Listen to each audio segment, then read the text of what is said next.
Let's learn how to save screenshot as a PDF file on iPhone. First thing that we have to do is to make sure that our iPhone is unlocked and ready to use.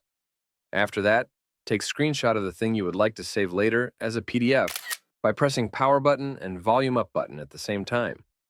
Next step is to click on your screenshot, which will be in the bottom left corner.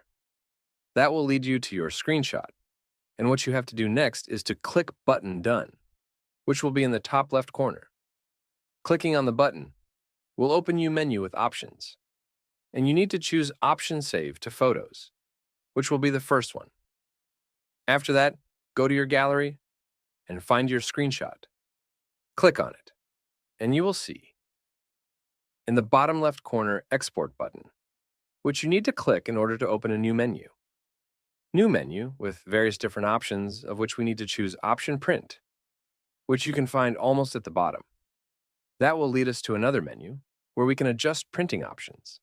But in this case, we will not print anything. Again, we need to press the same button, Export button, but it will be now in the top right corner. That will open us another menu at the bottom, and you need to choose Option Save to Files.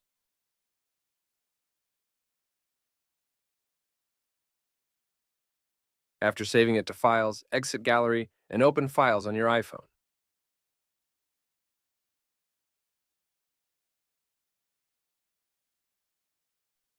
You can see that our photo is saved as PDF document now. Thanks for watching and see you in the next video.